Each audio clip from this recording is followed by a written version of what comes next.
ఎప్పుడు తల్లిదండ్రులు తిడుతుండేవాడు, ఇండ్లలో తాగుతుండేవాడు, భార్య చేసుకున్న సుఖంగా పాపం ఆ తల్లికి లేదు అంటాడు.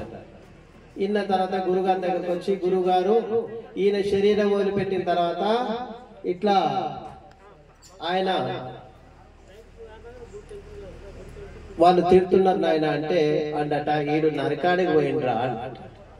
కానీ మన దాంట్లో భక్తులు గాని శివస్వాములు గాని మీరు దీక్ష తీసుకుంది కాదు, మీతో పాటుగా భార్య కూడా దీక్ష తీసుకొని ఉంటుంది. మీ ఇంట్లో మీరు దీపం పెడుతుంటే తల్లి ఆ భార్య ఏమనుకుంటుంది, నా భర్త సేవంగా రావాలా.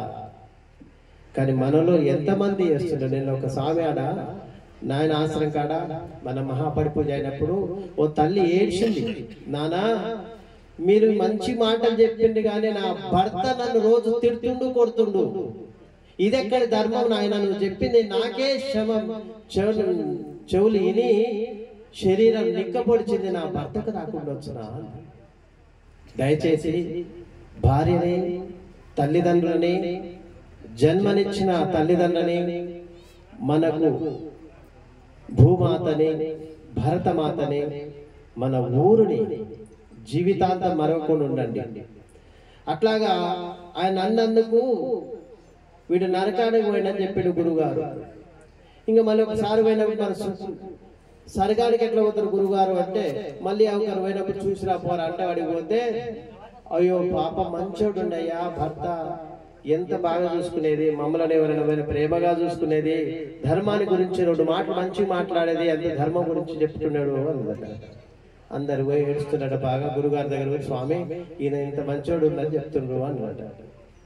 అరే వీడు సరగానికి పోయిండు అన్నమాట.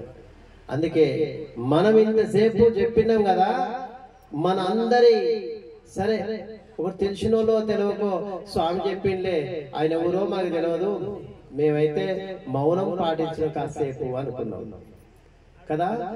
అంటే మన హిందూ ధర్మంలో ఉంది, ప్రతి ఒక్కరు మహానీయుడు ఎవరైనా సరిపోయే శరీరం మొదలుపెట్టిందంటే కొద్దిసేపు ఆయన పేరు మీద మౌనం చేసుకోవాలి.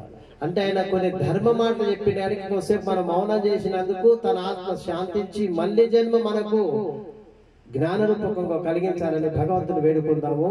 ఆ కార్యక్రమాన్ని జై శ్రీరామ్ కార్యక్రమం మొదలు పెడతాం. గురుగారు